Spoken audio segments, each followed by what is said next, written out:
Hi, everybody. Welcome back to the MetaStellar YouTube channel. My name is Maria KOROLOV. I'm the editor here at MetaStellar. And if you are looking for some free science fiction and fantasy books to get you through this weekend, we have an all-new set of 5 sci-fi and fantasy bestsellers that are free today on Amazon. So go and get them while they are still free. No telling how long the free offer will last. But before we get to the books, I want to thank our reviews editor, Krista Noland, and our editors, E.S. Foster, TERRI Wells, and Lilibet Dominguez-Torres for helping us out with the reviews. And TERRI's with us today. Hi, TERRI. Hi. And today's list includes shifters and warlocks, vampires and hellhounds, fairy cities, and a magical princess about to enter into an arranged marriage. So let's get to the books. If you don't want to miss any of these books, we have a newsletter, and of course you can subscribe to the channel because every single Friday we review the top 5 books on Amazon's free sci-fi and bestseller list. Oh, and MetaStellar is a free online science fiction and fantasy magazine. All of our content is always free to our readers. We publish original short fiction, reprints, excerpts, essays, and lots of book reviews. We're able to do this and keep all our content completely free thanks to our Patreon supporters.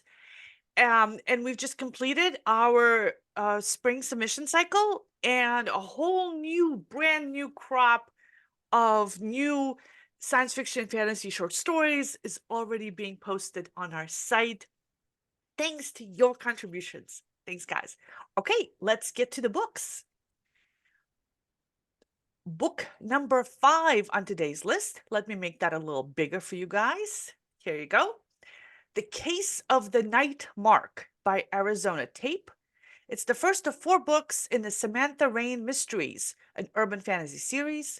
The other books are $3 to $5 each, and they're not on Kindle Unlimited. Kindle Unlimited is where you pay $12 a month and you read all the books you want. This is the author's first time on our Free Friday list, and she is a USA Today best-selling author. So, Samantha is married. Her wife is Melissa, and Melissa has just given her divorce papers, according to Krista Nolan, who read this book for us. Sam is angry and hurt. She storms out of their house and into the night, and there's a storm, and she hides in an unfamiliar part of town and finds a tiny puppy with strange blue eyes. She wraps the puppy up in her scarf to warm it. The dog bites her, and she passes out. And when she wakes up, she's in a marvel chamber with a beautiful but dangerous woman. And this woman, whose name is Lilith, tells her that the dog is actually a hellhound, and the fact that Samantha got bit means that she is marked and will now be hunted by the Fae. So not only is she in the middle of a divorce from her wife, she also has to navigate this brand new world and find somebody she can trust to help her out here. And so this world also has will-o-wisps and vampires, but Kristen says that she hasn't met any of them yet at the point where she stopped reading. But she's curious about how they're going to fit into the story and whether they're going to be friends or foes. And there's going to be a mystery. I mean, there's a mystery right in the series title. But she hasn't gotten into the mystery yet either. But from the book's description, she says it's a missing persons case. She says it's a well-written book. Sam is snarky, which she enjoys. A stubborn, sarcastic main character. What's not to like?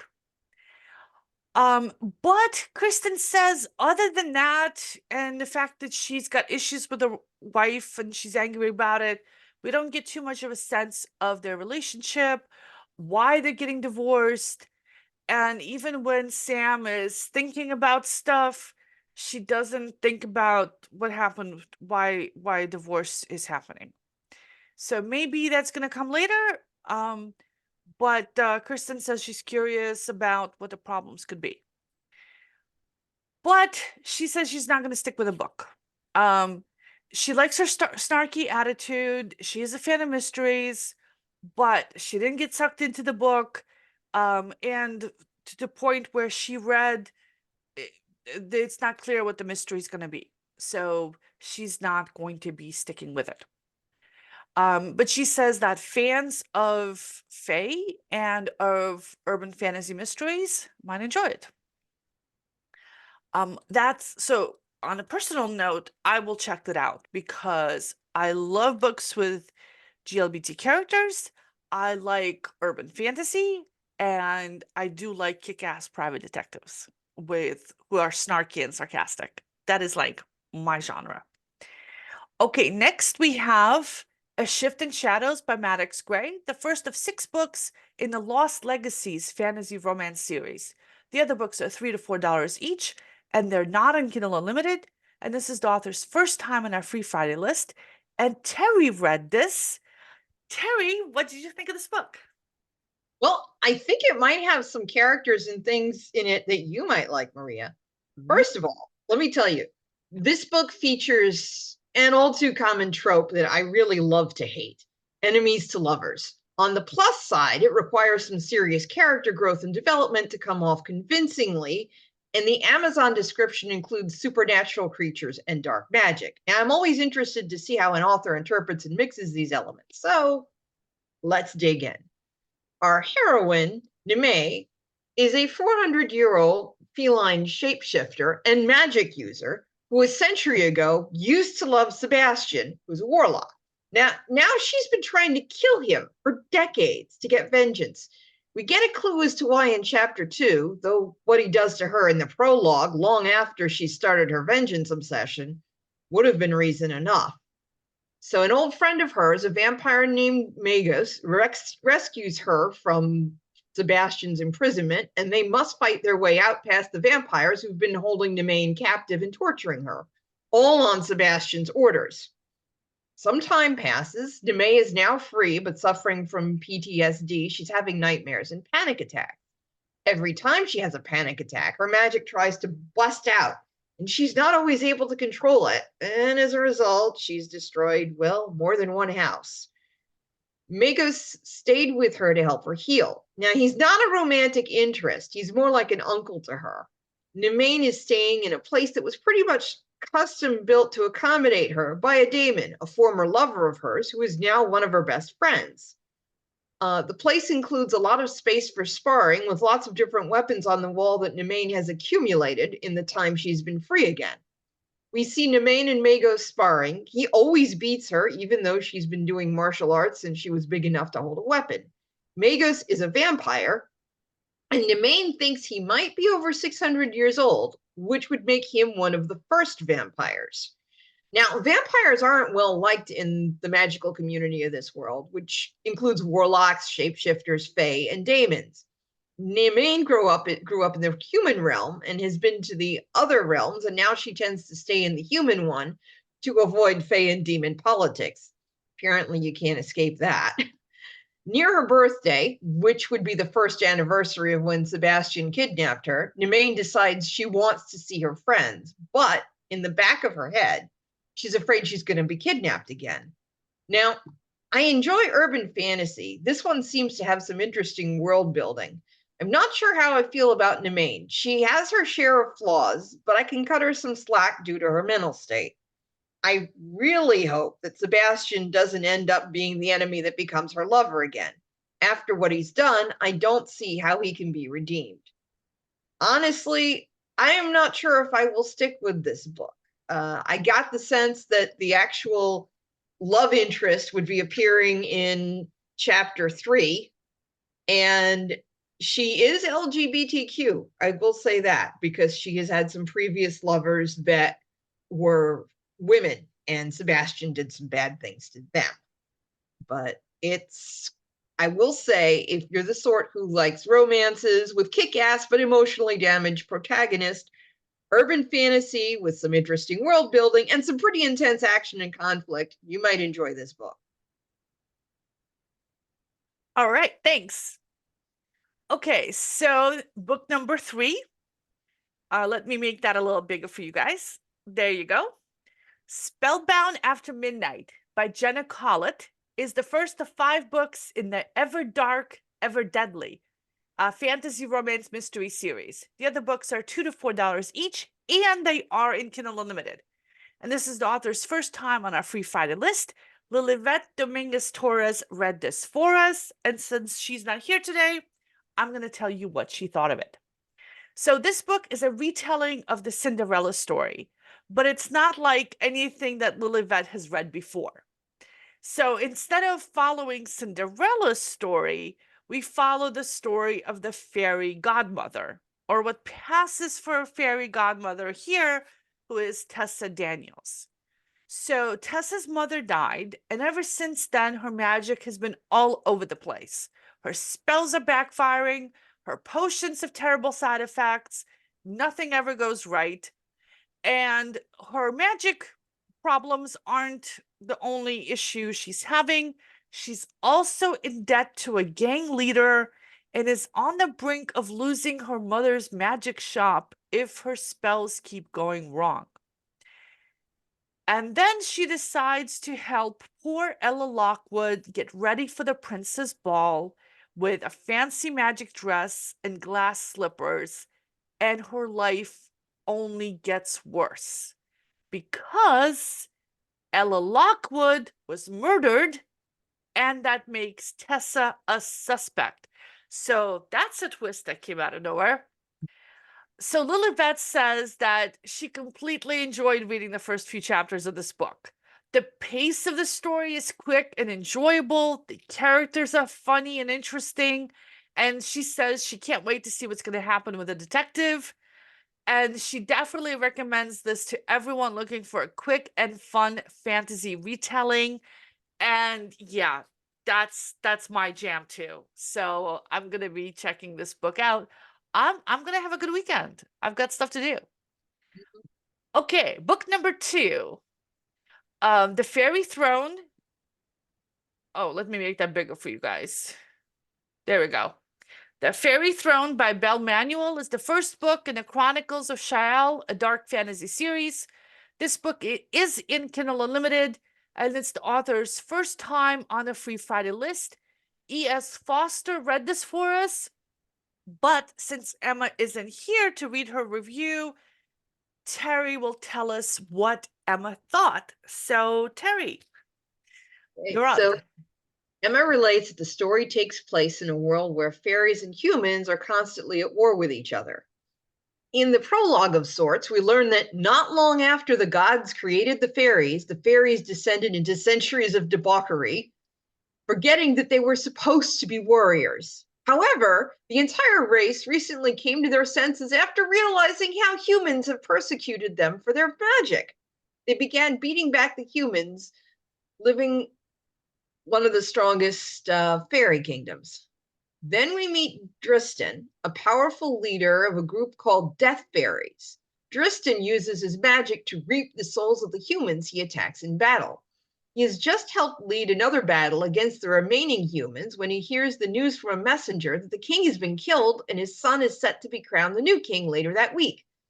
This doesn't concern Dristan much, however, since the king was the most brutal out of everyone, even by fairy standards. It's also implied that the king's harsh rule led to the major personal loss for Dristan, and he uses battle to keep his mind from pain.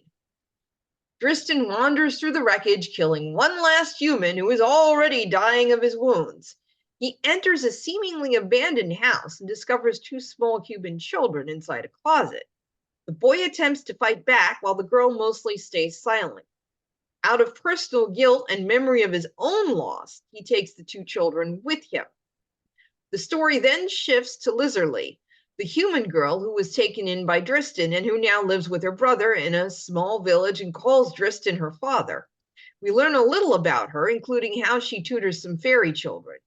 Everyone is preparing for a holiday where fairies go out and hunt any humans with magic. To avoid these festivities, Lizerly comes up with a plan to leave her village and go to a city.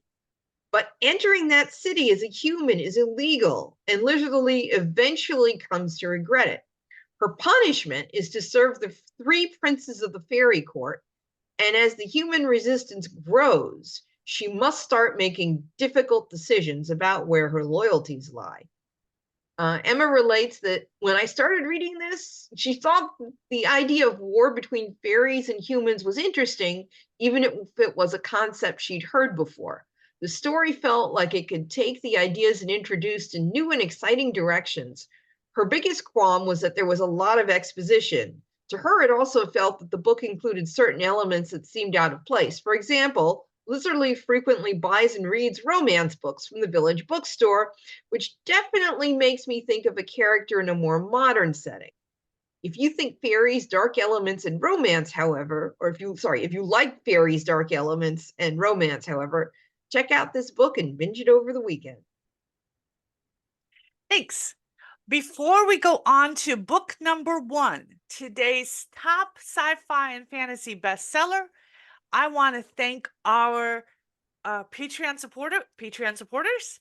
Regina Clark just joined our supporters. Thank you so much, Regina. And thank you, Greg, Lorena, Janet, Sophie, Marie, Alexander, Terrence, Brad, David, Anastasia, and Amira. We love you guys. We wouldn't be here without you. Your support means so much to us. And you can donate as little as $1 a month if you'd like. And we also have things you can buy from our merch store, like, things like this. The links are in the description box below. We have 2 anthologies out, and we're working on our 3rd one, which TERRI is helping edit.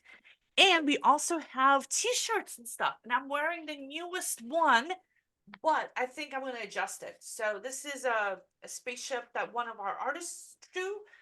And I think I'm going to need to make that a little smaller so it fits a little better. So next week, hopefully, we'll have brand new t-shirts for people to pick up if they want to. Okay, on to book number 1 on today's list. And let me make that a little bigger for you guys. Here we go. Knights of Obedience by Rachel Mays, the first book in the Vines and Venom, a spicy fantasy romance series. This book is in Kindle Unlimited, and it's also the author's first time on our Free Friday list. So many new books, so many new authors for you to check out this week. So I read this one, and this is set in one of those classic fairy tale settings. There's kings and queens and kingdoms, and people have magic. Our protagonist is Emily. She's 20 years old. She's a princess. And when the book opens, she's packing up all her worldly belongings because her parents, the king and queen, are shipping her off to the kingdom next door so she can marry its king, Cyrus, who's twice her age. And aside from the whole arranged marriage thing, she's not too heartbroken about leaving. She can't wait to go somewhere new, get out from under her mother's thumb. Plus, she gets to be a queen. Not as good as being the ruler. Her older brother's going to get to do that. But still, being a queen is not bad. So the king, the queen, and Emily travel by horse and carriage to the nearby kingdom.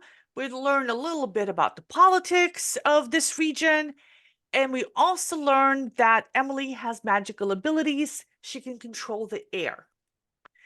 But it seems to be like one of these minor magical powers. Then they get to the other kingdom, and we meet King Cyrus, who's a really nice guy. I mean, a little on the older side, but pretty sympathetic. His wife recently died, and everyone feels sorry for him. The castle is gorgeous and beautiful and much nicer than where she grew up. Much richer kingdom, not a desert, but a really lush country. She really likes it. The only problem is that the king has a really creepy younger brother. So Emily gets her own quarters and a maid, and everyone's nice and welcoming, except for that creepy younger brother. The castle has a giant library and an art gallery. I mean, pretty much everything she wants.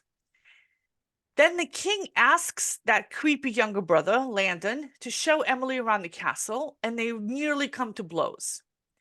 Landon thinks that Emily and her family are leeches, and he wants to break up the betrothal and get rid of her as quickly as possible. But as they tour the castle, he discovers that they actually have a lot in common, though he isn't going to admit that to her. Yeah, we're also in Landon's point of view during this part of the story while they're touring the castle. So that kind of sounds like Emily's going to end up with him. Not my favorite thing. I hate it when the creepy, annoying, nasty guy from the beginning of the book turns into the love interest. I'm like, kill him, get it over with, move on with your life. Don't don't give him any rope, but that's just me. On the second night in the castle, Emily and the king have a nice private meal together. Her mother wants her to seduce the king to kind of lock down that marriage thing. Emily's never seduced anyone in her life before, but the king's a total gentleman and takes her back to her rooms afterwards and is just polite and nice and refuses to take her hints, as bad as they are. So he's just like a nice guy. Okay, so I'm 5 chapters into this book, and that's pretty much all that's happened. So we've learned a little bit about trouble with the neighboring country, but the trouble doesn't seem to be affecting Emily personally. The guy she's going to end up with is a creep. Emily herself is a bit of a blank slate for me. The only thing that kind of stuck out at me, especially when TERRI, when you're reading the other review, is that she also likes reading romance novels, which also seemed a little bit out of place in this setting. But anyway, I prefer a little bit more action in my books. I prefer less romance, so I won't be sticking with this one. But I do have to say the writing style is very readable and pulls you in. There's also a trigger warning on this book. There might be some sexual violence later on and some other nasty stuff. So if that kind of stuff bothers you, you might want to skip this book. But on the other hand, if you're worried that the book will continue slowly, no, there's stuff coming up later. So like I said, it is very readable. I might stick with it.